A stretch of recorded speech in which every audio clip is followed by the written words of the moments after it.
تو سورہ آل عمران کے پہلے رکوع میں اللہ تعالیٰ کا ارشاد ہے هو الذی انزل علیک الکتاب منہ آیات محکمات ہن ام الکتاب واخر متشابہات، کہ اللہ وہ ذات ہے جس نے اپنے بندے پر کتاب نازل کی، منہ آیات محکمات، اس میں کچھ آیتیں محکم ہیں، محکم کہتے ہیں مضبوط، یہاں مضبوط سے مراد ہے جس کے معنی بالکل واضح ہیں، ان میں کوئی دو رائے نہیں ہو سکتی، ہن ام الکتاب، وہ کتاب کی اصل ہیں، ام کہتے ہیں عربی میں ماں کو، وہ کتاب کی کیا ہے اصل، وَأُخَرُ مُتَشَابِهَاتٌ، کچھ آیتیں ایسی ہیں جو متشابہ ہیں، یعنی اس میں انسان پر اشتباہ پیدا ہوتا ہے کہ اس کا مطلب کیا ہے۔ فَأَمَّا الَّذِينَ آمَنُوا فَأَمَّا الَّذِينَ فِي قُلُوبِهِمْ زَيْغٌ، فرمایا جن کے دلوں میں ٹیڑھا پن ہے، کجی ہے، سوچ ہی ٹیڑھی ہے، ہر وقت نیگیٹو سوچتے ہیں، علماء کی چیزوں سے جو ہے نا وہ کیڑے نکال کے ہر شخصیت کو بدنام کرنا، ہر ایک کی بات کا غلط مطلب لینا، تو جو تھنکنگ ہی جن کی نیگیٹو ہے تو وہ قرآن سے بھی نیگیٹیوٹی کو پھیلاتے ہیں۔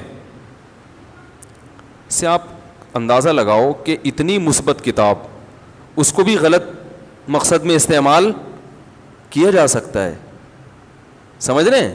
تو اس سے صاف پتہ چلتا ہے کہ آپ جس سے علم حاصل کر رہے ہو نا، اس بندے کا صحیح ہونا پہلے ضروری ہے کہ وہ مثبت سوچ رکھنے والا ہے یا منفی۔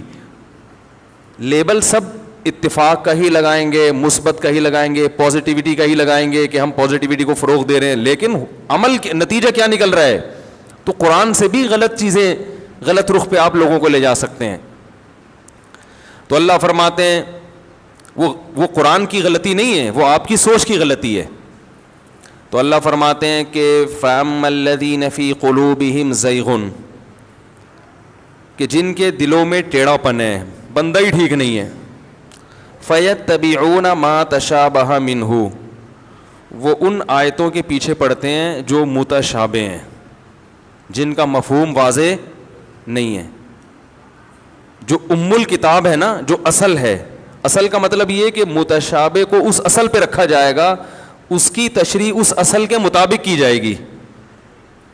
دیکھیں ہر آدمی بعض دفعہ ایسا کلام کرتا ہے جس کا غلط مطلب نکالا جا سکتا ہے، تو ہم اس آدمی کی سیرت پیش کرتے ہیں، بھائی دیکھو یہ ہمیشہ یہ کہتا رہا ہے، تو اس کی اس بات کا مطلب وہ لیا جائے گا جو یہ ہمیشہ کہتا رہا ہے، سمجھ رہے ہیں؟ اب اس کی اس بات کو پکڑ کے نہ بیٹھو، بلکہ اس کے جیسے جنید جمشید کا حشر کیا تھا نا لوگوں نے، بھئی ایک آدمی نے داڑھی رکھ لی سنت کے مطابق، نبی کے عشق میں رکھی نا، اللہ کی راہ میں نکل گیا، گانے بجانے چھوڑ دیے، اب اس سے ایک لفظ ایسا نکلا جس میں گستاخی کا پہلو نکل رہا ہے، تو جو پازیٹیو تھنکنگ رکھیں گے بولیں گے بھائی یہ گستاخ ہوتا تو یہ اتنی قربانیاں کیوں دیتا، تو ہم اس کی بات کا ایسا مفہوم بیان کریں گے کہ جس میں گستاخی کا پہلو نہ نکل رہا ہو۔ جو پازیٹیو سوچ والے ہوں گے وہ یہ بات کریں گے، جو نیگیٹو والے ہوں گے وہ یہ نہیں دیکھیں گے کہ یار ایک آدمی نے قربانی، تو کہیں گے گستاخ گستاخ گستاخ، ٹھیک ہے، فتوے لگاؤ اس کے اوپر۔ اور ایک آدمی ہے ہی گستاخ، اس کا کام ہی رسول اللہ صلی اللہ علیہ وسلم کے دین اور مذہب کو ختم کرنا، وہ جب گستاخی کرے گا وہی الفاظ کہے گا، اس کی ہم تعویل نہیں کریں گے، اس لیے کہ ہمیں ضرورت نہیں، ہم کہیں گے یہ تو بندہ ہی غلط ہے، اس کا تو کام ہی یہی ہے۔ بلکہ وہ اگر بعض دفعہ صحیح بات بھی کرے گا تو ہم کہیں گے یار کوئی سیاست لگ رہی ہے، ورنہ یہ ایسا آدمی ہے نہیں، دو نمبر ہی کر رہا ہے۔ ایک سے کسی نے پوچھا انٹرویو میں کہ تم صحابہ کو برا کہتے ہو، انہوں نے کہا نہیں نہیں، ہم تو سب صحابہ کو مانتے ہیں، لیکن آہستہ سے بولا کہ ہمارے ہاں صحابہ کی ڈیفینیشن تھوڑی مختلف ہے، تو یہ کر کے آگے نکل لیے۔ اب یہاں کیا کر دیا، گھما دیا کہ بہت سارے صحابہ کو آپ نے صحابی کے لفظ کی ڈیفینیشن چینج کر کے بہت سارے صحابہ پر اب آپ ان کو برا بلا کہنا حلال کر دیا آپ نے، ٹھیک ہے نا؟ تو یہ ڈیفینیشن آپ نے اپنے حساب سے نکالی ہے۔ جس نے بھی ایمان کی حالت میں نبی کی زیارت کر لی بس وہ کیا ہے، صحابی ہے، نبی کا ساتھی ہے۔ تو خیر، تو قرآن بھی کہہ رہا ہے کہ جو متشابہ آیتیں ہیں وہ ام الکتاب نہیں ہیں, وہ اصل نہیں ہیں, بلکہ جب بھی قرآن کی آیت یا حدیث کا بھی یہی حکم ہے, کوئی متشابہ ہوگی نا تو اس کو اصل پہ پیش کیا جائے گا جو بالکل واضح ہیں, اس کو اس سے ہٹ کے الگ تفسیر نہیں کی جائے گی, اس پہ رکھا جائے گا کہ اس کا مفہوم کیا ہے. اس کی صحابہ میں تو بہت مثالیں ملتی ہیں. بہت سے لوگ فقہا کے اس اصول کو سمجھتے نہیں ہیں تو وہ بڑے بڑے فقہا پر طنز کرتے ہیں, انہوں نے یہ حدیث کو تو رد کر دیا, اس حدیث کو تو یہ حدیث کا تو یہ مطلب ہے, اس کو تو لیا ہی نہیں ہے. تو وہ چونکہ ان اصول سے واقف نہیں ہوتے. اور خاص طور پر میں ایک بات آپ سے عرض کروں, امام ابو حنیفہ رحمہ اللہ تعالیٰ کا اس بارے میں بہت ہی مضبوط اصول ہے. وہ اصول یہ ہے کہ جو بھی متواتر قرآن یعنی قرآن کی آیت متواتر ہے نا, یا جو حدیث متواتر یا مشہور ہو, اس کے خلاف کسی بھی حدیث کو قبول نہیں کرتے, چاہے وہ بخاری مسلم ہی کی کیوں نہ ہو, وہ اس میں تعویل کرتے ہیں. اب لوگ یہ اصول جانتے نہیں ہیں تو کہتے ہیں دیکھو حنفیوں نے بخاری کی حدیث چھوڑ دی, مسلم کی حدیث چھوڑ دی, فلانی حدیث چھوڑ دی. حالانکہ حدیث چھوڑی نہیں ہے, بلکہ انہوں نے کہا یہ اس سے زیادہ مضبوط کے کیا جا رہی ہے خلاف, تو اس میں تعویل کی ہوتی ہے. دو مثالیں دے کے میں اصل ٹاپک کی طرف آتا ہوں.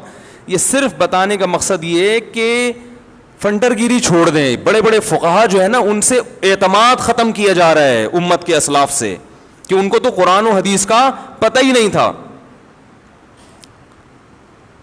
اس کی ایک مثال میں آپ کو دیتا ہوں. بخاری مسلم کی حدیث ہے, حضرت فاطمہ رضی اللہ عنہا, وہ نہیں جو نبی کی بیٹی تھی, کوئی اور فاطمہ, انہوں نے حدیث بیان کی. حضرت عمر کا دور تھا کہ رسول اللہ صلی اللہ علیہ وسلم نے 3 طلاقوں والی عورت کے لیے حکم دیا ہے کہ اسے نہ تو نان نفقہ ملے گا اور نہ رہائش ملے گی. 3 طلاقیں ہو گئیں تو بس عدت کے دوران نہ تو شوہر کے ذمے نان نفقہ ہے اور نہ وہ شوہر کے گھر میں عدت گزارے گی. بخاری مسلم کی حدیث ہے, یہ بالکل متفق علیہ صحیح حدیث ہے. بیان کرنے والی صحابیاں ہیں. لیکن امام ابو حنیفہ رحمہ اللہ کا مذہب یہ ہے کہ جب ایک عورت کو 3 طلاق ہو گئی, نہ تو شوہر اسے گھر سے نکال سکتا ہے, اور جب تک اس کی عدت پوری نہیں ہو جاتی وہ شوہر کے گھر میں ہی رہے گی. حتیٰ کہ شوہر اگر خراب آدمی ہے, خطرہ ہے کہ یہ غلط نیت سے نہ دیکھے, تو شوہر کو حکم دیا جائے گا کہ آپ گھر چھوڑ کے چلے جائیں. عورت اسی گھر میں عدت گزارے گی جب تک عدت پوری نہیں ہو جاتی. اب کوئی بھی اٹھ کے آپ کو بدگمان کر سکتا ہے فقہا سے, یار بخاری کی حدیث ہے, حدیث کا ریفرنس, حدیث کا حوالہ, حدیث نمبر. لوگ ان چیزوں سے متاثر ہوتے ہیں, پھر کلپ بازیاں چلتی ہیں, وہ اس کے خلاف, وہ اس کے خلاف. تو ایک علم کو جب تک پراپر طریقے سے نہ پڑھا جائے, انسان کو اس میں بات کرنے کی اجازت نہیں ہے. حضرت عمر رضی اللہ تعالیٰ عنہ خلیفہ راشد تھے, انہوں نے قانون بنایا تھا کہ جو طلاق یافتہ عورت چاہے 3 طلاقیں کیوں نہیں ہیں, شوہر کے گھر میں عدت گزارے گی, نان نفقہ بھی ملے گا. یہ حدیث حضرت عمر کے سامنے پیش کی کسی نے. حضرت عمر نے ارشاد فرمایا, لا ندعو کتاب اللہ و سنت نبینا بقول امرات لا ندری احفظت ام نسیت. ہم اللہ کی کتاب اور نبی کی سنت کو ایک عورت کے کہنے پہ نہیں چھوڑ سکتے. کیا مطلب؟ اس سے جو مضبوط دلیل ہے نا وہ کتاب اللہ ہے, اور جو تواتر سے نبی کی سنت ہم تک پہنچی ہے, حالانکہ وہ حضرت عمر تک پہنچی ہوگی کوئی, یعنی جو معمول رہا ہے نبی کے دور میں وہ تو ہر دفعہ یہی معمول رہا ہے کہ طلاق یافتہ عورت شوہر کے گھر میں عدت گزارتی ہے اور عدت کے دوران نان نفقہ اس کو ملتا ہے.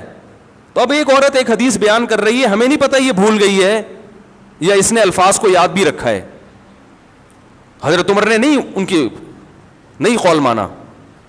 اور وہ کتاب اللہ کیا ہے کہ کتاب اللہ میں قرآن مجید میں اللہ کا حکم ہے, لا تخرجوہن من بیوتہن ولا یخرجن, طلاق یافتہ عورت کو اس کے گھر سے مت نکالو اور نہ وہ خود نکلے, الا ان یاتین بفاحشۃ مبینہ, جب تک کہ کھلی بے حیائی کا ارتکاب نہ کریں. وہ اس وقت تک شوہر کو اجازت نہیں ہے کہ طلاق دے کے عورت کو گھر سے نکالے. تو یہ قرآن کا حکم میں اگرچہ اس میں 3 طلاقوں کا لفظ نہیں ہے, لیکن یہ تو علل اطلاق ہر قسم کی طلاق یافتہ کے بارے میں, اس میں تو اللہ نے کوئی فرق نہیں کیا کہ 1 طلاق ہو, 2 طلاق ہو یا 3 طلاق, کوئی فرق نہیں کیا اللہ تعالیٰ نے. تو اس لیے ہم ایک عورت کے کہنے پر، حالانکہ صحابیاں ہیں، تو اب یہاں کوئی حضرت عمر پہ الزام لگائے کہ حدیث کے منکر ہیں، تو وہ فتنہ پرست ہوگا کہ نہیں ہوگا؟ بھائی یہی کہا جائے گا کہ عمر سے زیادہ حدیث کو کون فالو کرنے والا ہے؟ بھائی وہ حدیث کو اس سے زیادہ قوی حدیث کی بیس پر یا اس سے زیادہ قوی دلیل کی بیس پہ چھوڑے، اور وہ قوی دلیل کیا ہے؟ قرآن مجید کی آیت. امت میں امی عائشہ رضی اللہ تعالی عنہ بہت بڑی فقیہہ ہیں. ان کے سامنے جب یہ حدیث آئی، انہوں نے فرمایا لا خیر فی فاطمہ، فاطمہ کے لیے کوئی خیر نہیں ہے اس حدیث کو بیان کرنے میں، کیونکہ لوگ اس کا مطلب غلط سمجھ رہے ہیں. آپ اس بیس پہ حضرت عائشہ کے خلاف کلپ بنا سکتے ہیں کہ یار نبی کی حدیث بیان کرنے سے لوگوں کو روک رہی ہیں. وہ لوگوں کو اس سے نہیں روک رہی حدیث میں، وہ کہہ رہی ہیں بھائی اس حدیث کا مفہوم وہ نہیں ہوگا جو یہ سمجھی ہیں، ان سے الفاظ کے نقل کرنے میں مسٹیک ہوئی ہوگی یا کچھ بھی ہے. تو علماء نے اس حدیث کے دو مطلب بیان کیے ہیں کہ اصل میں یہ ہوا کہ حضرت قرآن نے کہا ہے نا کہ عورت فاحشہ مبینہ کا ارتکاب کرے، اور فاحشہ مبینہ میں بعض دفعہ زنا بھی داخل ہوتا ہے، بعض دفعہ بد اخلاقی، کہ مرد عورت کی بد اخلاقی سے اتنا تنگ آ چکا ہوتا ہے، اتنی چرب زبان ہوتی ہے وہ، کہ اس بد اخلاقی کے میں خطرہ یہ ہوتا ہے کہ یہ عدت میرے گھر میں بھی آرام سے اس دوران بہت کچھ کر جائے گی ہے، ٹھیک ہے نا، اس کی زبان سے بہت تکلیف ہو. تو بعض علماء نے کہا کہ حضرت جو فاطمہ جو نبی کی بیٹی نہیں دوسری فاطمہ، میں اس لیے کہہ رہا ہوں کہ ایک صاحب نے ایک بزرگ کے خلاف کلپ یعنی وہ نیٹ پر پروپیگنڈا کیا کہ انہوں نے حضرت فاطمہ کو چرب زبان کہا ہے. میں نے جب وہ سرچ کیا تو وہ ایک بزرگ انڈیا میں گزرے ہیں، ان عالم نے لکھا کہ فقہاء نے کہا کہ حضرت فاطمہ چرب زبان تھیں، تو اس سے مراد کیا لیا؟ نبی صلی اللہ علیہ وسلم کی بیٹی. کیونکہ میں نے یہ مسئلہ پڑھا ہوا ہے کتابوں میں، تو میں نے کہا بھائی یہ وہ والی فاطمہ نہیں ہے. تو نیٹ پہ بہت گند ہو رہا ہے، علماء پہ کیچڑ اچھالے جا رہے ہیں. میں تو بار بار چیلنج کرتا ہوں، میں تو بس سامنے بٹھاؤ، ٹھیک ہے نا، سامنے بیٹھ کے بات کریں گے تو دودھ کا دودھ. لوگ سامنے بیٹھنے کے لیے تیار ہی نہیں ہوتے، اور پھر وہ کرتے رہتے ہیں کہ دلائل میں آپ کے طاقت نہیں ہے، آپ کے دلائل ایسے ہی ہے، آپ مسلک پرست ہیں، تو پھینکتے رہو، پھر بیٹھ گئے کچھ کا کچھ بناتے رہو بیٹھ گئے. تو حضرت عائشہ رضی اللہ تعالیٰ عنہ نے فرمایا، یہ سب صحیح حدیث بخاری مسلم کی روایتیں جو میں آپ کے سامنے پیش کر رہا ہوں. حضرت فاطمہ نے فرمایا، حضرت عائشہ نے فرمایا فاطمہ کے لیے اس حدیث کو بیان کرنے میں خیر نہیں ہے. اب اگر ہم اس حدیث کے مختلف الفاظ لیتے ہیں تو بعض الفاظ میں ہمیں یہ ملتا ہے کہ آپ صلی اللہ علیہ وسلم نے حضرت فاطمہ سے فرمایا کہ اے فاطمہ تم اپنے شوہر کے گھر عدت نہیں گزارو. اچھا بعض لوگوں نے یہ بھی کہا کہ ان کے جوان دیور تھے، ایک ہی گھر میں تھے، تو بے پردگی کا بہت خطرہ تھا، اس عذر سے نبی صلی اللہ علیہ وسلم نے حکم دیا کہ الگ. تو اس حدیث میں امام ابو حنیفہ یا ان کے فالوورز نے تعویل کیا کی ہے کہ بھئی یہ حدیث حضرت فاطمہ کی خصوصیت ہے، یہ قانون نہیں ہے. نبی نے حضرت فاطمہ کو فرمایا تھا کہ تمہارے لیے ہے، انہوں نے اس کو ایک قانون سمجھ کے قانون کے طور پر بیان کر دیا. اب اس حدیث میں ہمیں مختلف الفاظ ملتے ہیں. ایک بعض راوی یوں بیان کرتے ہیں کہ نبی نے حضرت فاطمہ سے فرمایا کہ تم اپنے شوہر کے گھر عدت بھی نہیں گزارو گی، نان نفقہ بھی نہیں ہے. اور بعض روایتوں میں آتا ہے، وہ بھی صحیح سند سے ہیں، کہ نبی نے 3 طلاقوں والی عورت کے لیے فرمایا کہ نہ اس کو نان نفقہ ملے گا، نہ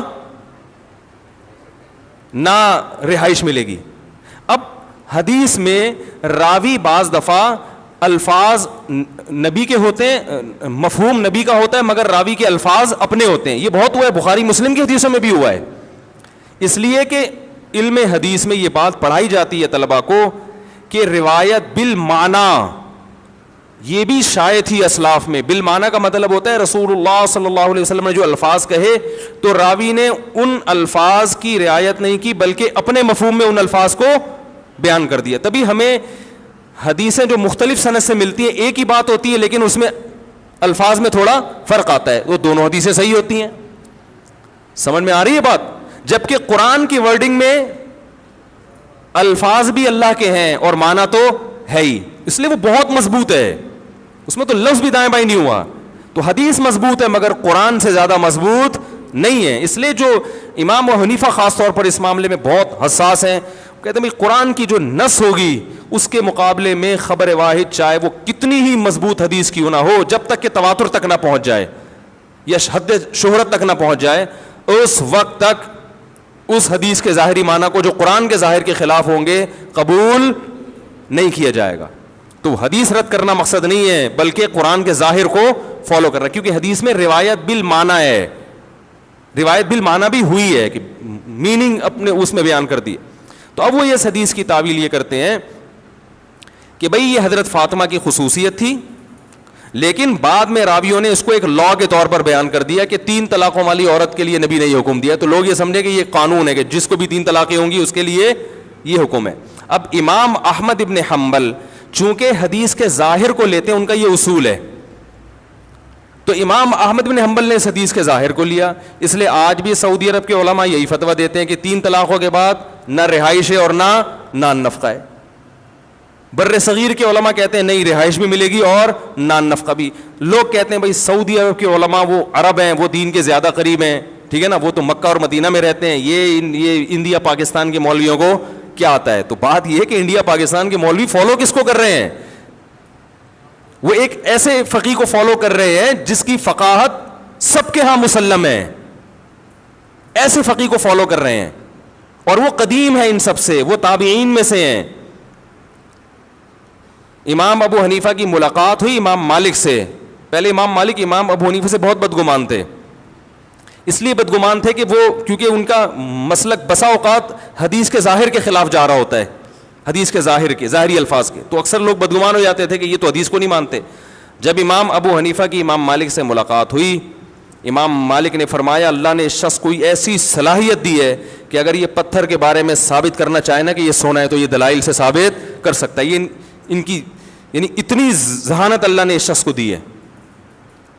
تو اس پوری تقریر کا مقصد یہ ہے کہ آپ بدگمان نہ ہوں کلپ دیکھ دیکھ کے مختلف لوگوں کے, ہر ایک کی اپنی دلیل ہوتی ہے, ہر ایک کے اپنے اصول ہوتے ہیں. امام احمد بن حنبل اور امام شافعی کا مسلک یہ ہے کہ وہ حدیث کے ظاہر کو لیتے ہیں, تبھی ہمارے جو اہل حدیث حضرات ہیں ان کی زیادہ تر چیزیں شافعیوں سے اور حنبلیوں سے میچ کرتی ہیں, سمجھ رہے ہیں نا. عرب علماء سے زیادہ بہت سی چیزوں میں, یہ ظاہری چیزوں میں ان کے قریب ہوتے ہیں, تو اس سے لوگ ٹھیک ہے وہ بھی ٹھیک مذہب ہے, ہم اس کے بھی مخالف نہیں ہیں. بعض لوگوں کا یہ اصول ہے بھائی حدیث کے ظاہر کو لے لو, لیکن بہت سے فقہا کا اس کے اپوزٹ ہے, وہ کہتے ہیں نا نا نا, سب سے پہلے کیا ہے کتاب اللہ ہے. اب جیسے ایک اور اس پہ میں آپ کو وہ ایک دلیل ایک پیش کرتا ہوں. جمہور فقہا کا مسلک یہ ہے کہ جو مرد یا عورت زنا کر لے تو اسے 100 کوڑے بھی لگائے جائیں گے اور جلا وطن بھی کیا جائے گا, اور اس بارے میں صحیح حدیث ہے البکر بالبکری جلد 100 وتغریب عام. آپ صلی اللہ علیہ وسلم نے فرمایا جب کنوارا کنواری لڑکی سے زنا کرے گا تو 100 کوڑے لگیں گے اور ملک بدر کیا جائے گا اس کو. بالکل متفقن علیہ صحیح حدیث ہے. اس حدیث کی بیس پر امام شافعی اور امام احمد بن حنبل اس کے قائل ہوں, امام مالک کا اس وقت مجھے ذہن میں نہیں ہے, اس کے قائل ہیں کہ زانی کو 100 کوڑے بھی لگائے جائیں گے اور 1 سال کے لیے ملک سے باہر بھی, جلا وطن. امام ابو حنیفہ کا قول یہ ہے, تمام فقہائے حنفی اسی قول کے قائل ہیں کہ صرف 100 کوڑے لگائے جائیں گے.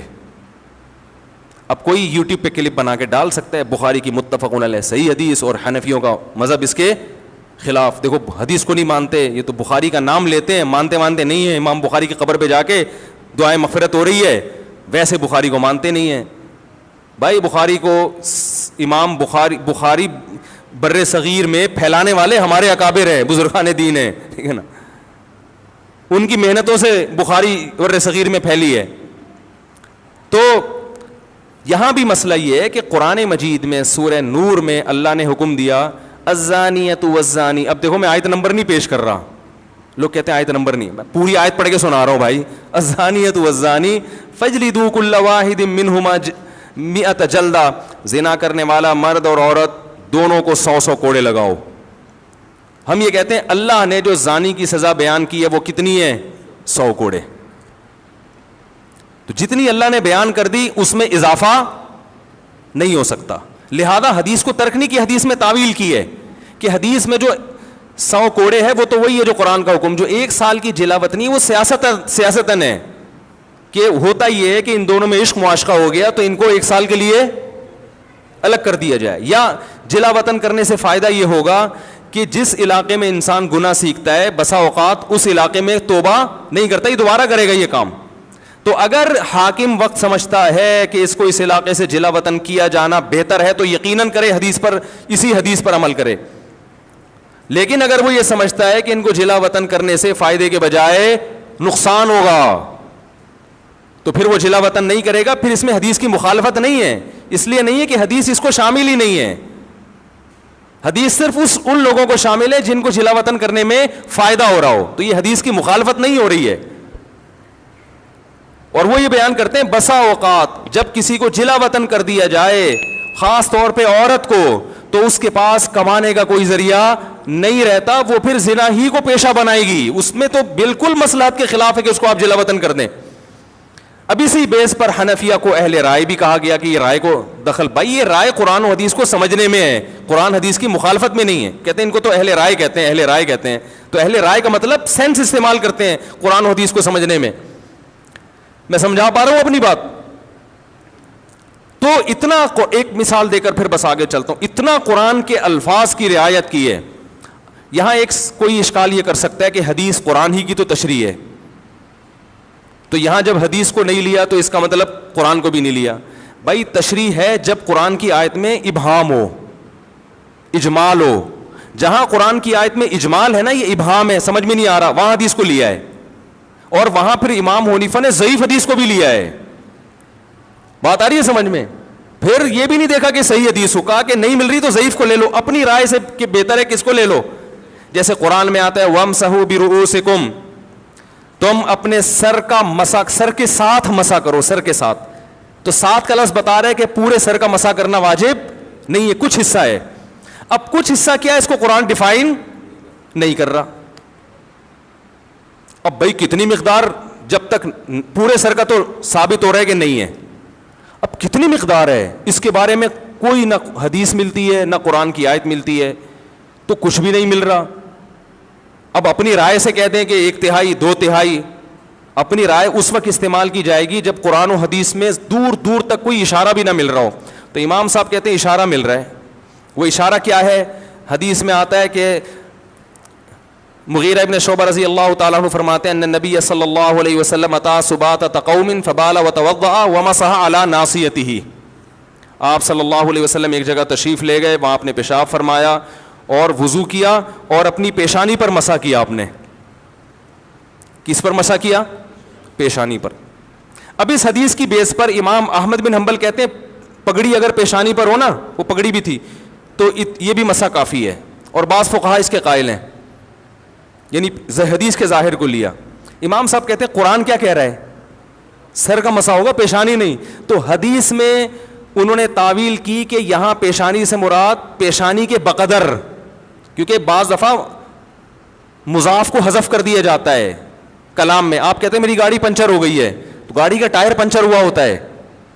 آپ کہتے ہیں میں 3 پلیٹیں کھا گیا، حالانکہ پلیٹیں نہیں کھائی ہوتی، پلیٹ کے اندر جو بریانی ہوتی ہے وہ کھائی ہوتی ہے، آپ نے شارٹ کٹ میں پلیٹ کو کیا کر دیا؟ حذف. تو ہم کہتے ہیں کہ راوی نے اصل میں یہ بتانا چاہ رہا تھا مقدار ناسیہ پر مسح کیا. مقدار کا لفظ راوی گول کر گیا کہ بھئی سب سمجھ جائیں گے. تو مقدار ناسیہ 1/4 بنتا ہے، تو انہوں نے کہا کم از کم 1/4 سر کا مسح کیا ہے؟ ضروری ہے. اب کوئی پاگل اٹھ کے بولے کہاں سے نکالا 1/4 مسح، کہاں سے نکالا؟ بھائی پورا تمیز سے بیٹھ کے آمنے سامنے بات کرو گے تو ہم بتائیں گے یہاں سے نکالا. صحیح ہے نا؟ ایک دفعہ میرا جماعت المسلمین سے کوئی بحث ہو رہی تھی، انہوں نے کہا یہ جو امام حنیفہ نے نکالا ہے مسئلہ حنفیوں نے کہ 1 درہم جو ہے نا، جو ہتھیلی کی کھائی، اس کے بقدر نجاست جب تک اتنی نہیں پھیلے گی تو کپڑا ناپاک نہیں ہوگا، اس سے کم کم نجاست کیا ہے؟ پاک ہے. 1-2 قطرے اگر پیشاب کے شلوار پہ لگ گئے تو وہ نماز ہو جائے گی. یہ کہاں سے نکالا ہے؟ اور وہ بڑا پروپیگنڈا کر رہے تھے، جماعت المسلمین کے تھے، یہ کہاں سے نکالا؟ قرآن میں تو آتا ہے وَثِيَابَكَ فَطَهِّرْ، اپنے کپڑوں کو پاک رکھیں، بار بار ہے نا قرآن میں. الطہارۃ شطر الایمان، اور لا يقبل اللہ الصلاۃ بغیر طہور، حدیث میں تو آتا ہے طہارت کے بغیر نماز قبول ہی نہیں ہوتی. اور یہ کہاں سے نکال دیا 2 قطرے پاک ہیں؟ یعنی 2 قطرے لگے ہوئے ہوں، تھوڑی سی نجاست لگی ہوئی ہو تو نماز کیا ہو جائے گی؟ ہو جائے گی. وہ بڑا پروپیگنڈا کر رہے تھے، 8-10 سال پرانی بات ہے. ہر جگہ دیکھو قرآن کے خلاف ابو حنیفہ کا مسلک، حنفی لوگ امام ابو حنیفہ کی اندھی تقلید کرتے ہیں اور قرآن حدیث کو چھوڑ دیتے ہیں. قرآن میں تو کہیں نہیں ہے. تو وہ مجھے کہیں ہم چلے گئے, ان کی کوئی کمبختی تھی یا کیا تھا واللہ عالم. تو میں نے ان سے عرض کیا, میں نے کہا دیکھیں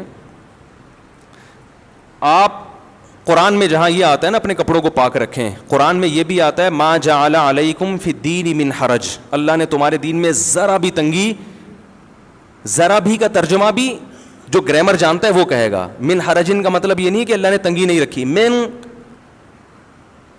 یہ بھی تاکید کے لیے اور تنوین بھی تقلیل کے لیے, من حرجن ذرا بھی تنگی نہیں رکھی ہے. میں نے کہا ایک حدیث. دوسری بات یہ کہ صحابہ کرام جب استنجا کیا کرتے تھے تو سب کے پاس پانی میسر نہیں تھا, ڈھیلوں سے استنجا ہوا کرتا تھا. جو لوگ پانی سے استنجا کرتے تھے قرآن نے ان کی تعریف کی ہے اس زمانے میں نا, کہ پانی سے استنجا کر رہے ہیں, قرآن نے تعریف کی, صفائی پسند لوگ ہیں. صحابہ میں اکثریت اس لیے کہ ایسے واش روم نہیں تھے, عرب میں تو پانی کا حصول بہت مشکل تھا. یہ بات تو حدیث سے ثابت ہے کہ نبی صلی اللہ علیہ وسلم نے فرمایا جو استنجا کرنا چاہتا ہے 3 ڈھیلوں سے استنجا کرے, صحیح ہے نا. تو میں نے کہا ڈھیلے سے جب استنجا کرے گا, جو حدیث سے صحیح حدیث سے ثابت ہے, جس کو آپ بھی مانتے ہو میں بھی مانتا ہوں کہ پانی سے استنجا ضروری نہیں ہے, تو ڈھیلے سے جب استنجا کرے گا تو نجاست اپنی جگہ سے مکمل صاف نہیں ہوتی. تھوڑے جب آپ نے پیشاب کیا, ڈھیلے سے استنجا کیا, تو کیا وہ جگہ سے مکمل پیشاب زائل ہو گیا ہے؟ مکمل پانی کے استعمال کیے بغیر زائل نہیں ہوتا. تو اب امام صاحب نے کہا کہ قرآن کہہ رہے کہ دین میں تنگی نہیں ہے, اور اتنا اپنے جسم کو پاک رکھنا کہ ایک سوئی کے ناکے کے برابر ٹپکا بھی نہ لگے, یہ پریکٹیکلی ممکن نہیں ہے. آ رہی ہے سمجھ میں؟ کہیں بھی جا رہے ہوتے ہیں چھینٹیں لگ جاتی ہیں کچھ نہ کچھ. جب آپ پیشاب کرتے ہیں, جو آج کل WC کا سسٹم ہے, کیا یہ کوئی یقین سے کہہ سکتا ہے کہ 1-2 چھینٹیں بھی نہیں لگی ہوں گی؟ کچھ نہ کچھ تو ہوتا ہے. تو میں نے کہا اب وہ کچھ مقدار تو بہرحال مستثنا کرنی پڑے گی جو خاطر میں نہیں ہے. تو اب وہ مقدار میں نے کہا اپنے قیاس سے کرتے, ادھر ادھر سے ایویں ہی کر لیتے, تو وہ پھر اعتراض کا حق تھا. میں نے کہا انہوں نے کہا کہ بھائی جب انسان قضاء حاجت کرتا ہے تو اتنی فقہا کا اس پر اجماع ہے پوری امت کا کہ اگر جو جگہ جہاں سے قضاء حاجت کی اس نے اس سے زیادہ اگر نجاست پھیل جائے نا اس جگہ سے ہٹ کے, تو پانی سے دھونا واجب ہے, اس سے کم میں واجب نہیں ہے. تو انہوں نے اندازہ لگایا اچھا اتنا حصہ قابل معافی ہے. اب وہ بجائے اس کے کہ اس گندی جگہ کا نام لے کے کتابوں میں لکھیں, تو نام مہذب استعمال کیا, بھائی درہم کے بقدر, یہ ہتھیلی کی گہرائی کے بقدر. اور اس کو آج ہم اپنی زبان میں کہتے ہیں 5 روپے کے سکے کے برابر جو ہے نجاست لگی ہو تو وہ کیا ہے؟ اب کوئی 5 روپے کا سکہ تو بخاری میں کہیں نہیں ہے, تو یہ پاگل ہونے کی علامت ہے آپ کے. آپ مدرسے میں بیٹھ کے پراپر علم حاصل کرو تو آپ کو 5 کے سکے بھی نظر آئیں گے اور 10 کے نوٹ بھی نظر آئیں گے انشاءاللہ. آئی بات سمجھے؟ تو انہوں نے یہاں سے نکالا ہے کہ شریعت نے صرف ڈھیلے سے استنجا کافی سمجھا, حالانکہ وہ جگہ پاک نہیں ہوتی. پتہ چلا اتنی نجاست شریعت میں قابل معافی ہے. تو اس کی تعبیر مہذب انداز سے کہ بھئی ہتھیلی کی گہرائی کے بقدر, یا یہ کہ درہم اتنا سا سکہ ہوا کرتا تھا اس کے بقدر. تو میں نے کہا آپ بتا دو, اگر یہ دلیل غلط ہے تو پھر آپ بتا دو کتنی نجاست, تھوڑی نجاست معاف ہے, یہ تو پوری امت کا اجماع ہے. اور یہ تو آپ بھی جب تنہائی میں بیٹھ کے غور کرو گے نا, آپ بولو گے بھائی ایسا نہیں ہو سکتا کہ ایک چھینٹا بھی نہ پڑے, ٹھیک ہے نا.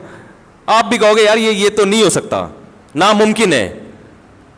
تو آپ بھی کچھ نہ کچھ مقدار کو معاف کراؤ گے. میں نے کہا ہم فتویٰ اس کے خلاف دے دیتے ہیں کہ بھئی 1 درہم والی جو انہوں نے مثال دی ہے کہ 1 درہم نجاست لگ جائے تو وہ غلط ہے. تو آپ جو پھر وہ مقدار بتاؤ گے قرآن و حدیث کی روشنی میں, ہم اس پہ فتویٰ دے دیں گے انشاءاللہ. نہ آپ بتاتے ہو نہ ابو حنیفہ کے بتائے ہوئے کو صحیح قرار دیتے ہو. اس کا مطلب ہے کہ آپ صرف انگلی توڑنے کے لیے پیدا ہوئے ہو, صحیح ہے نا. امت کے دلوں میں شکوک و شبہات, وسوسے, فرقواریت, امت کو لڑوانا, اس کے علاوہ آپ کا دنیا میں کوئی کام نہیں ہے. تو ایسے درجنوں مثالیں ہیں, درجنوں. یہ تو میں نے چند دی ہیں. تو اس لیے اس پروپیگنڈے سے متاثر ہونے کی چندہ ضرورت نہیں ہے. سمجھ رہے ہو, ہر فقی کا اپنا اصول ہے. سب سے پہلے قرآن کو, پھر ایک اور مثال دے کے بس آگے چلتا ہوں, جو میں اصل میں یہ تو کہیں اور سے مثال آ گئی. جب کوئی شخص چوری کرتا ہے اور چوری کرنے کے بعد جو چیز اس نے چوری کی ہے وہ ہلاک کر دی, کھا گیا یا ختم کر دی, اگر موجود ہے تو پھر تو واپس کرنی پڑے گی. لیکن اگر وہ ہلاک کر دی, اس نے چوری کر کے ختم ہو گئی وہ, آپ نے چور کے خلاف کیس کیا عدالت میں کہ اس نے چوری کی, عدالت نے فیصلہ کیا اس کا ہاتھ کاٹا جائے, عدالت یہ بھی فیصلہ کرے گی بھائی مالک کی چیز بھی واپس کرو, وہ کہے گا وہ تو اب میرے پاس ہے نہیں, اور دلائل سے ثابت کر دے نہیں ہے, تو اس پر اس کا ضمان نہیں ہے, اس پر ضمان نہیں ہے, بس ہاتھ کٹے گا, بس وہ چیز گئی, بس ہاتھ کٹ گیا کافی ہے. اگر رکھی ہوئی یہ چیز ہے تو واپس لا کے, تو نہیں یہ کھا گیا, جیسے کھانا تھا تربوز پہ تو ہاتھ نہیں کٹتا ٹھیک ہے نا, کوئی جو ہے کوئی ایسی قیمتی چیز چوری کر لی, ہاتھ کٹ گیا, تو اب وہ چیز واپس نہیں کرے گا. وجہ اس کی قرآن کے ظاہر کو لیا ہے. قرآن کہہ رہا ہے والسارق والسارقۃ فاقطعوا ایدیہما, چوری کرنے والا مرد ہو یا عورت ان دونوں کے ہاتھ کاٹ ڈالو, جزاء بما کسبا, جو کچھ انہوں نے کیا اس کی جزا ہے یہ. تو پتہ چلا جو کچھ انہوں نے کیا اس کی پوری جزا یہ ہے, اس کے علاوہ بولو بھائی بس یہی ہے. وہ کہہ رہے ہیں اس میں ہم اضافہ نہیں کر سکتے. اور بہت سارے ہیں, ہم کہتے ہیں وضو میں 4 فرض ہیں.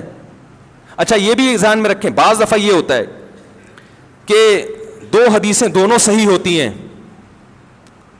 دونوں بالکل صحیح ہیں, لیکن ایک قرآن کے قریب ہوتی ہے تو اس کو لے لیا جاتا ہے, اور جو قرآن کے ظاہر کے قریب نہیں ہے اس کو ترک کر دیا جاتا ہے.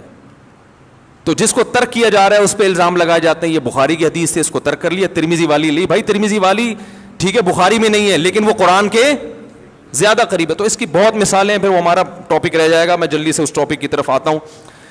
تو میں یہ کیا عرض کر رہا تھا بھائی, متشابہات جو ہے متشابہات, اس کی اللہ نے کیا فرمایا کہ جن کے دلوں میں ٹیڑھا پن ہے وہ متشابہات کے پیچھے پڑتے ہیں. تو یہ ٹیڑھا پن جو ہے نا صرف یہ بہت لوگوں میں آج بھی ہے. جیسے اس دور میں قرآن سے ایسی آیتیں نکالتے جس کا مفہوم واضح نہیں ہے, تو حضرت قرآن نے کہا جن کا واضح نہیں ہے ان کو ان پہ پیش کرو جن کا واضح ہے. تو کسی کی بات کا ایسا مطلب لیا جائے گا جس پہ وہ خود راضی بھی ہو, ایسا مطلب لینا جس پہ وہ راضی نہ ہو وہ مطلب کبھی بھی نہیں لیا جائے گا کسی کی بات. اور اسی میں ہمارے سیاستدانوں سے جو بعض دفعہ غلطیاں ہو جاتی ہیں بیان کرنے میں, وہ جو ایک بات ہو گئی تھی کہ وہ لوٹ مار میں لگے ہوئے تھے, غلط جملہ تھا یہ, لوٹ مار والا غزوہ احد کے بارے میں کہنا بالکل درست نہیں تھا. لیکن اس میں بھی آپ کو تھوڑا سا یہ سینس سے کام لینا چاہیے کہ ایک آدمی کا مقصد صحابہ کی گستاخی نہیں ہے, وہ نہ وہ اردو کا ماسٹر ہے اور وہ صحابہ کے فضائل میں ایک چیز بیان کر رہا ہے. اب ایسا آدمی اگر لوٹ مار کا لفظ استعمال کرے گا تو آپ زیادہ سے زیادہ اس کو یہ کہیں گے بھائی الفاظ میں کیا کریں, احتیاط کریں. لیکن اس کو یہ کہنا کہ یہ صحابہ کا گستاخ ہے, ان لوگوں کو تو یہ تو گستاخ لوگ ہیں, یہ آپ کے ذہن کے پست ہونے کی علامت ہوگی. تو یہ ہوا تھا نا کچھ دن پہلے ایک بیان آ گیا تھا کہ وہ صحابہ کا نام لوٹ مار میں گئے, تو بھائی یہ لوٹ مار کا لفظ بالکل نامناسب ہے, اتنا کافی ہے بھائی یہ الفاظ کیا کریں, آئندہ الفاظ ذرا احتیاط سے استعمال کریں. لیکن اس پہ اتنا نہیں کیا بلکہ ایسا اس پہ یعنی ایک ہنگامہ برپا کیا گیا ہے کہ گستاخ گستاخ گستاخ. تو وہی بات ہے کہ یہ مجھے تو ایسا لگتا ہے ہمارے ان جذباتی پن سے لبرل لوگوں کو طاقت مل رہی ہے. وہ یہ کہہ رہے ہیں, وہ یہ کہیں گے ان مذہبی لوگوں کو بالکل بند کر دو, یہ نہیں جینے دیں گے ہمیں, یہ کسی پہ کسی بھی وقت کوئی بھی فتویٰ لگا سکتے ہیں. تو غلط کو تو غلط ہی کہا جائے گا, لیکن جتنا غلط ہے جتنا غلط ہے اتنا کہا جائے گا, اس سے زیادہ نہیں کہا جائے گا. نبی صلی اللہ علیہ وسلم کی سیرت میں ہمیں بہت سی مثالیں ملتی ہیں. صحابی رسول نے باقاعدہ نبی کا صحابہ کا راز فاش کر کے مشرکین مکہ کو بتایا کہ آپ صلی اللہ علیہ وسلم مکہ پہ حملہ کرنے والے, حالانکہ آپ نے چھپایا ہوا تھا. حاتب ابن ابی بلتع رضی اللہ تعالیٰ عنہ غالباً راز شو کر دیا, اور اس نیت سے کہ میرے رشتہ دار کم از کم وہاں پہ محفوظ ہو جائیں. گرفتار ہو گئے, پکڑے گئے. حضرت عمر نے کہا کہ ان کی گردن اڑاتا ہوں میں, راز فاش کیا. آپ صلی اللہ علیہ وسلم نے فرمایا نا نا نا نا, دیکھو کوئی اور آدمی یہ کام کرتا آپ حکم دیتے گردن اڑاؤ. جاسوسوں کی گردنیں اڑائی ہیں آپ نے؟ فرمایا نہیں, یہ تو بدر میں شریک ہوئے ہمارے ساتھ. تو جو اگر یہ ہمارے دشمن ہوتے تو بدر میں شریک ہوتے ہمارے ساتھ ہی ہے. نہیں یاری بات میرا خیال ہے بھائی, جو بدر میں شریک ہوئے ان کی تو اللہ نے گواہی دی ہے. تو پھر آپ نے پوچھا کہ حاتب تم نے ایسا کیوں کیا؟ انہوں نے فرمایا یا رسول اللہ مجھے یقین تھا کہ اللہ فتح عطا فرمائے گا آپ کو, میری مخبری سے کچھ نہیں ہوگا, لیکن میرے کمزور رشتہ دار ہیں, میں چاہ رہا تھا یہ خبر میں لیک آؤٹ کروں گا تو مشرکین مکہ کم از کم میرے رشتہ داروں کا تھوڑا خیال کر لیں گے. آپ نے چھوڑ دیا ان کو. یہی غلطی کسی اور سے ہوتی تو آپ حدیث سے ثابت ہے کہ جاسوس کو آپ نے کیا کیا ہے؟ مخبر کو قتل کیا ہے. لیکن ان کو قتل کیوں نہیں کیا؟ بدر کا حوالہ دے کے. تو یاد رکھو میرے بھائی, کوئی سیاستدان, کوئی عالم, کوئی بھی شخصیت ممبر پہ بیٹھ کے بات کرے, اس کی زبان سے زبان لڑکھڑا گئی, الفاظ غیر شائستہ استعمال ہو گئے, تو آپ اس پہ گستاخ کا فتویٰ لگانے سے پہلے اس کے ماضی کو اٹھا کے دیکھیں آپ کہ یہ کیا فطرتاً گستاخ ہے یا اس سے غلطی سے یہ لفظ زبان سے نکل گیا ہے, اردو نہ آنے کی وجہ سے. بعض دفعہ اردو آتی ہے, سب کچھ ہوتا ہے, پھر بھی انسان سے نکل جاتے ہیں الفاظ. یہی حشر جنید جمشید کا کیا, یہی جن میں نام نہیں لوں گا, جو ایک ہر آدمی دوسرے کی غلطی کو نا کیش کرانے کی کوشش میں لگا رہتا ہے کہ غلطی کرے, اور اوپر سے تو احتجاج کر رہے ہوتے ہیں, اندر سے بڑے خوش ہوتے ہیں, الحمدللہ بہت اچھی غلطی ہوئی آپ کی, زبردست غلطی ہوئی, بڑا مزہ آیا, 2-4 ایسی غلطیاں اور کر دو بس. تو ایسے لگ رہا ہوتا ہے کہ ذلیل کرنے کا ہمیں کیا مل گیا؟ موقع مل گیا. تو یہ ہمارے نبی کی سیرت نہیں ہے. سمجھ رہے؟ کیا بات تھی یار, کہاں سے کہاں بات چلی جاتی ہے. متشابہات پہ بات چل رہی تھی نا. تو متشابہات, لوگ کہتے ہیں قرآن و سنت کی بات کیا کرو, کیا ادھر ادھر لے کے, یہ جتنی بات اول سے آخر تک کر رہا ہوں نا میں, چشمہ لگا کے, اچھا والا چشمہ لگا کے دیکھیں تو آپ کو نظر آئے گا کہ یہ عین قرآن و سنت ہی کی بات ہو رہی ہے. سمجھ رہے ہو؟ عین قرآن و سنت ہی کی بات ہو رہی ہے. قرآن و سنت کو جب تک موجودہ زمانے کی مثالوں پر منطبق نہیں کیا جائے گا نا تو عمل کی توفیق نہیں ملتی. آپ 100 دفعہ بیان کریں کہ ناپ تول میں کمی حرام ہے, ناپ تول میں کمی حرام ہے, یہ تو قرآن میں تو کہا ہے نا ویل للمطففین, تباہی ہے ان لوگوں کے لیے جو ناپ تول میں کمی کرتے ہیں. درس جتنے لمبی دیتے ہیں مؤثر نہیں ہوگا. آپ بتائیں گے کہ ہماری بزنس میں تاجر لوگ کیا کر رہے ہیں, صدر میں کیا ہو رہا ہے, بہادر آباد میں کیا ہو رہا ہے بھائی, لی مارکیٹ میں کیا ہو رہا ہے, پھر یہ درس مؤثر بنے گا. آپ کو بتانا پڑے گا بھائی وہ جو گنے کے رس والے آج کل کیا کر رہے ہیں, گنے کے رس والے کلر بھی ڈال رہے ہیں, صحیح ہے نا, اور اسکرین بھی ڈال رہے ہیں. اب لوگ بولے یار یہ گنے کے رس والوں کے پیچھے پڑ گیا, ہم نے تو اس کو بٹھایا قرآن حدیث پہ بات کرنے کے لیے. تو بھائی جان جو گنے کے رس میں اسکرین کی مخالفت کر رہا ہے وہ قرآن حدیث ہی کی بات کر رہا ہے. قرآن نے تو اصول ضابطے بیان کر دیے نا. علماء, اب یہ علماء کی ذمہ داری ہے کہ اس کو موجودہ حالات پر منطبق کریں. اس طرح سے غلطی ہو رہی. اب میں نے جو حدیث پیش کی حاتب ابن ابی بلتع والی, کہ اتنا بڑا ان سے جرم ہوا مگر نبی نے ان کے سابق زندگی کو دیکھ کر معاف کر دیا, فرمایا ان کی نیت غلط نہیں ہے, نیت غلط نہیں, جرم ہے بہت بڑا, کوئی اور کرتا مار دیتے. یعنی بزبان حال آپ یہی کہہ رہے ہیں, ان کو نہیں ماروں گا, یہ تو اپنے آدمی ہے, یہ ان کے سابق عمل بتاتا ہے کہ یہ ایسے نہیں ہے. اب لوگ ماضی کے حالات بھی لوگوں کے پیش کرتے ہیں, فلاں ایسا تھا. بھائی فلاں ایسا تھا لیکن فلاں نے یو ٹرن بھی تو لیا ہے. اگر اب بھی ایسا ہوتا تو پھر ایسا تھوڑی ہوتا, ٹھیک ہے نا. اب بھی ایسا ہوتا جیسا پہلے تھا تو پھر اب اس کی یہ حالات نہ ہوتے. تو بدگمانیاں بس اللہ کی پناہ ہے یار. تو اللہ نے کیا فرمایا, جو ٹیڑے پن والے لوگ ہیں وہ قرآن میں متشابہ کے پیچھے لگے رہتے ہیں, ابتغاء الفتنہ, فتنے کو تلاش کرنے کے لیے, وابتغاء تاویلی, اور اس کی تعویل تلاش کرنے کے لیے, وما یعلم تاویلہ الا اللہ, حالانکہ اس کے حقیقی معنی صرف اللہ جانتا ہے. تو اس کو چھوڑ دو تم. اور یہ آیت کا شان نزول بھی یہ ہے کہ رسول اللہ صلی اللہ علیہ وسلم کے پاس عیسائیوں کا ایک وفد آیا. انہوں نے کہا کہ نبی صلی اللہ علیہ وسلم نے ان کو بتایا کہ عیسیٰ ابن مریم اللہ کے بیٹے نہیں ہیں. تو انہوں نے کہا قرآن تورات میں تو لکھا ہے اللہ کے بیٹے, تورات میں لکھا ہے اللہ کے بیٹے ہوں گے. تو ان کو بتایا گیا جو تفسیر کی کتابوں میں لکھا ہے کہ قرآن میں کچھ چیزیں متشابہ, اللہ کی کلام میں کچھ چیزیں متشابہات ہوتی ہیں, صحیح ہے نا. تو ان کو اصل ام الکتاب پہ پیش کیا جائے گا. تورات جگہ جگہ یہ کہہ رہی ہے کہ اللہ جیسا کوئی بھی نہیں ہے, نہ اس نے کسی کو جنا نہ وہ کسی سے جنا گیا. لیس کمثلہ شیء, جو قرآن کہہ رہا ہے عقائد میں تو تورات بھی یہی کہہ رہی تھی, اس جیسا کوئی بھی نہیں ہے. تو اب اگر اللہ نے بالفرض کسی کو بیٹا کہہ دیا تو یہ مجازن کہا ہے, حقیقتاً نہیں کہا. مجازن تو اپنے سے بڑے کو بھی بیٹا کہہ دیا جاتا ہے. آپ 20 سال کے 40 سال کے, آپ نے کہا بیٹا تو ذرا انسان کا بچہ بن کے چل. تو یہاں اس میں حقیقی بیٹے ہونے کا کوئی شائبہ موجود نہیں ہے. بالفرض اگر اللہ نے تورات میں کہیں عیسیٰ ابن مریم کو بیٹا کہا ہے تو صرف محبوب کے معنی میں کہ محبوب ہیں, اس کے علاوہ کوئی اور معنی اس کا نہیں ہے. کیونکہ تورات کے اس آیت یہ متشابہ ہے, اس کو آپ پیش کرو گے کس پر؟ محکم پر. محکم آیتیں تورات کی کہہ رہی ہیں کہ اللہ نہ کسی کو جنا نہ وہ کسی سے جنا گیا اور اس جیسا کوئی بھی نہیں ہے, تو تم ان کو چھوڑ کر اس آیت کے در پہ ہو گئے ہو. تو یہ فتنہ پرستی کی علامت ہے. بہت مشکل نہیں ہے سمجھانا, الحمدللہ بہت آسان ہے سمجھانا. ایک تو تقیہ کلام ایسا غلط قسم کا بن گیا ہے, بہت آسان ہے سمجھانا آپ لوگوں کو, الحمدللہ سب کی سمجھ میں آ گیا. لیکن ابھی جب یہ بیان جائے گا نا یوٹیوب پہ, پھر آپ دیکھو کیسی کیسی گالیاں ملتی ہیں. یہ والا نہیں, اس سے جو تھوڑا سا میں نے ابھی ٹچ مارا ہے نا پچھلے والے اس پہ بہت ٹینشن کھڑی ہو جاتی ہے. تو اللہ نے کیا کہا کہ متشابہ کو کس پہ پیش کرتے ہیں؟ محکم پہ. اب میں متشابہ کی قسمیں بتاؤں. قرآن میں جو متشابہات ہیں دو قسم کے ہیں.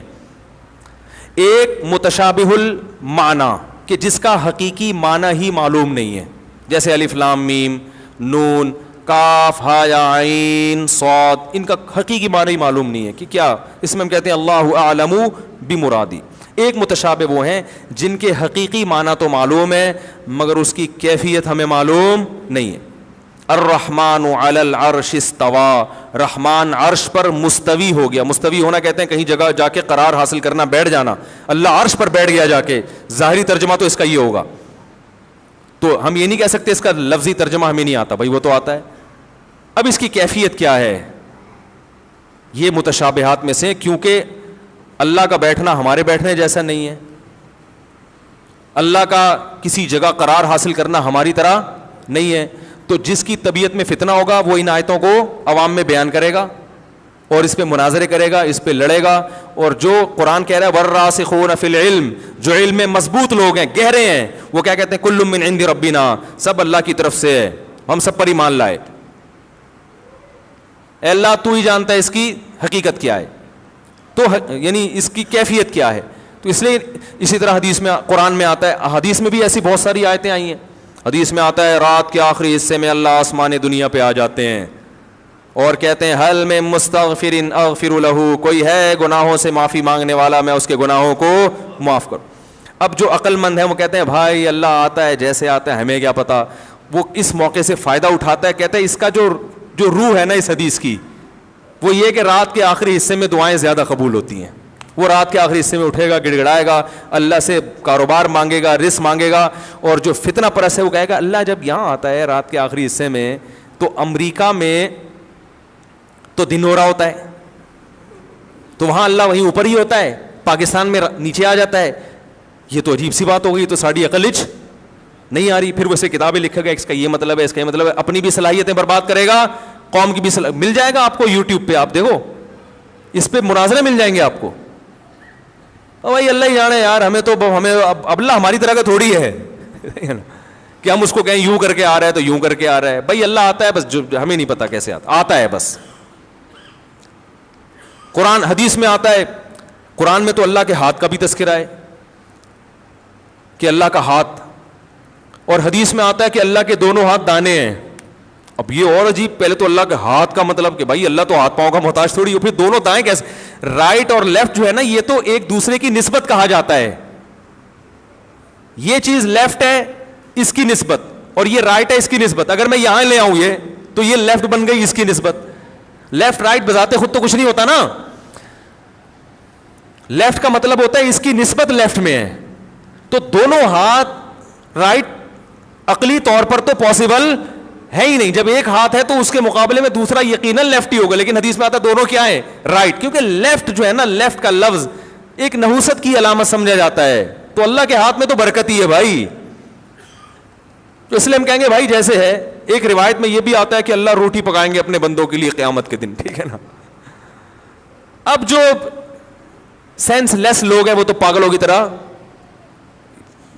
پاگل ہوتے رہیں گے. جن کو اللہ نے شعور دیا ہے وہ کہیں گے بھائی نبی بیان کر رہے ہیں, ہم سن رہے ہیں, بس اللہ محبت کا اظہار کریں گے جس طرح سے کریں گے, اللہ کی مرضی. اللہ نے قرآن میں کہا کہ اے شیطان تو نے اس آدم کو فرشتہ نہیں, اس آدم کو سجدہ کیوں نہیں کیا, لما خلقت بیدی, جس کو میں نے اپنے دونوں ہاتھوں سے بنایا ہے. اب اللہ جانتا ہے بھائی یہ دونوں ہاتھ سے بنانا محبت سے بھی کنایا ہوتا ہے نا, کہ محبت سے, تو بس اللہ نے دونوں ہاتھ سے بنایا, پتہ نہیں کیسے بنایا بھائی, ہاتھ ہی سمجھ میں نہیں آ رہے ہمیں, تو دونوں کہاں سے اور پھر دونوں سے بنانا کہاں سے آئے گا. بس ہم سمجھ گئے کہ کہنا کیا چاہ رہے ہیں, اللہ تعالیٰ بتانا کیا چاہ رہے ہیں. بھائی بڑے پروٹوکول سے بنایا ہم, اور تو اس کو سجدہ نہیں کر رہا. میں تجھے کہتا گدھے کو سجدہ کر, شیر کو سجدہ کر, الو کو سجدہ کر, تو نہیں کرتا. سمجھ میں آتا ہے یہ تو بڑی, تجھے پتا ہے بڑا اہتمام کیا اس کے بنانے سے پہلے میں نے فرشتوں کو اطلاع دی ہے کہ ایک مخلوق لا رہا ہوں دنیا میں. تو عقل مند لوگ ان چیزوں میں نہیں پڑتے. اللہ عرش پر ہے جیسے کہ اس کی شان ہے, ہمیں نہیں پتا. اور الیہ یصعد الکلم الطیب, پاکیزہ کلمات اللہ کی طرف آسمان پہ جاتے ہیں. کیسے جاتے ہیں؟ اب لوگ کہتے ہیں اس پہ جہت لازم آ رہی. بھائی تمہارے لیے لازم آ رہی ہے, مجھے لوگ, میں جس کا بیان دیتا ہوں بہت نیگیٹو کمنٹس آتے ہیں. ایک صاحب نے مجھے بہت کہا کہ آپ نے کہا اللہ عرش پر, اس کا مطلب اللہ کا مکان لازم آ رہا ہے. جب مکان لازم آ رہا ہے تو جہت لازم آ رہی ہے. اس کی سمت میں تو اللہ کا کوئی جسم ہے, اس کا مطلب وہ سمت میں تو جسم ہی ہوتا ہے. اور میں نے کہا بھائی باولا ہو جائے گا, تھوڑے دنوں میں باولا ہو جائے گا اور مجھے بھی باولا کر دے گا. میں نے کہا حدیث میں آتا ہے ایک باندی رسول اللہ صلی اللہ علیہ وسلم کے پاس آئی, آپ صلی اللہ علیہ وسلم نے اس سے پوچھا این اللہ, اللہ کہاں ہے؟ اس نے انگلی اٹھا کے آسمان کی طرف اشارہ کیا, فی السماء, آسمان میں. آپ نے فرمایا اعتقھا فانھا مومنہ, اس کو آزاد کر دو یہ مومن ہے. تو میں نے کہا جو اس حدیث کا مطلب تھا میرا مطلب بھی وہی ہے. اب جا بیٹھ کے آپ کتابیں لکھو, اس پہ کچھ بھی لکھو. نبی نے اس عورت کو نہیں فرمایا کہ تمہارا یہ تو جہت لازم آ رہی, تو مکان لازم آ رہا ہے, تو فلانا لازم ہے, ڈمکانا لازم آ رہا ہے. آپ بیٹھ کے اس کی تعویلیں کرتے رہو, مجھے کوئی اعتراض نہیں ہے. میں نے کہا میں اسی کو لے رہا ہوں بھائی, ظاہری الفاظ تو یہی ہیں. اوپر کہنے میں جیسے ان باندی نے کہہ دیا کہ اللہ اوپر ہے, تو ہم بھی کیا کہیں گے بھائی اللہ آسمان پہ. اب کوئی ہم سے پوچھے یہ تو جہت لازم آ رہی ہے, بھائی تم, ہمیں نہیں پتا کیا لازم آ رہا ہے, متشابہات میں سے, ٹھیک ہے نا. ہمیں جس طرح اللہ نے بتا دیا ہم اس پر ایمان لائیں گے. کوئی اعتراض کرے گا ہم بولیں گے بھائی یہ اعتراض جب ہوتا کہ جب اللہ کو ہم اپنے اوپر قیاس کریں. میں کو ستار بھائی اوپر ہیں, پھر آپ کو وہ تو یہ بیٹھے ہوئے ہیں, اوپر کہاں سے ہو گئے؟ میں کہوں بھائی باقی ستار بھائی تو دو جگہ تو ایک ٹائم پہ ہو نہیں سکتے. کیا خیال ہے؟ تو اللہ ہے بھائی, لیس کمثلہ شیء, اس کی حقیقت ہماری عقل سے بالا تر ہے. تو وہ آسمان دنیا پر بھی آتا ہے, وہ عرش پہ بھی ہوتا ہے اسی وقت پہ, ہمیں نہیں پتا کیسے ہوتا ہے.